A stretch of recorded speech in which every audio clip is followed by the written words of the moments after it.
President Obama went to a mosque in Baltimore and talked about how that Islam was a religion of peace. And this is certainly a mantra that he has carried for a number of years. Now, Thomas Jefferson would specifically disagree with him over that, and that's very clear in Jefferson's writings.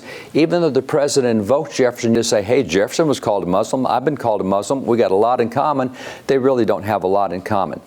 It's interesting that when you go back historically, several of the influential writers that shaped the way our founders thought, one of them was Montesquieu. He's one of the three most cited philosophers by our founding fathers. And in his book that he did in the 1750s on the spirit of laws, he went through and said, let's just look at what religion does to nations. We don't care anything about the doctrines. Let's just see what fruit they produce. And so he looked back over 1,000 years, and he looked at what Islam had done in nations. He looked at what Catholicism had done in nations, and he looked at what Protestantism had done in nations. And this was his conclusion. He says, as you look across all the nations that are dominated by Islam, he said, tyranny and despotism is what you find in those nations. They're not free, prosperous. He said, I don't care about their doctrines. Here's what you see. He said, when you look at Catholic nations, what they produce is monarchies. They don't produce free governments. They produce the King of Spain, the King of England, and the King of France, the King of Portugal.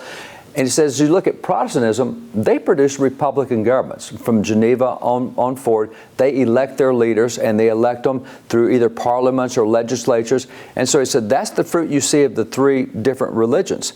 So from the beginning, we knew that Islam was not a religion of peace because it reigned by the sword. Wherever Islam was dominant, you had conflict, you had fight. All you have to do is look at the Islamic nations around the Mediterranean now, see if they're nations of peace. It's not a religion of peace.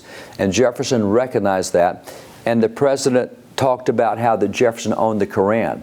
What he didn't point out is why Jefferson got that Koran. In 1783, we finished the American Revolution, and in 1784, we had to deal with terrorists, Muslim terrorists attacking Americans. So in 1784, Congress sent John Adams, Thomas Jefferson, and Ben Franklin overseas to negotiate with 5 Islamic nations that were attacking Americans overseas. They get there, they start negotiations, see if we can get peace. After 2 years, Franklin goes on to a different mission, but Adams and Jefferson are left together, and they've created a relationship with this Muslim ambassador with whom they've been negotiating now for 2 years. And they asked him a very pointed question. And they said, we don't understand why you're attacking us. Americans have never done anything to Muslims, so we've never bothered your nations. Why the unprovoked attacks? And the Muslim ambassador answered them. They wrote it down. They sent it to the State Department. Still there. You can see the letter to this day. And Jefferson records that the Muslim ambassador told us they attack us because that's what their Koran requires. Their Koran requires that we as infidels be subdued. They have to enslave us. They have to attack us. And if they get killed while attacking us, that's their straight ticket to heaven. And Adams and Jefferson kind of go, you're kidding me. You go to heaven if you kill people? Jefferson and Adams both went and got Korans. They read the Koran for themselves to see how this enemy thought.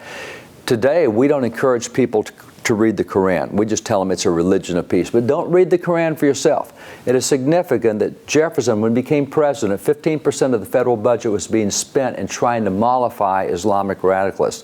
They had been negotiating for years. It wasn't working. So he takes the Navy, loads up the Marines on the ship, sends them, and for 5 years they go through northern Africa, through Benghazi, Tripoli area, over in Egypt, just squashing Islamic terrorists. After 5 years, they come back. In 1806, the first American edition of the Koran is published. This is in Jefferson's administration. They put that Koran out because they want all Americans to read why we just had 5 years of conflict with this enemy, this Islamic enemy. And in the preface, it says, reader, when you read the absurdities contained in this book, you'll wonder that these absurdities have affected so great a part of the world. They said, when you read the Koran for yourself, you'll understand why these guys are so crazy and why we have to fight them. That's not the religion of peace, and that came out in Jefferson's administration. That's exactly opposite to what President Obama said about Jefferson when he talked at the mosque in Baltimore.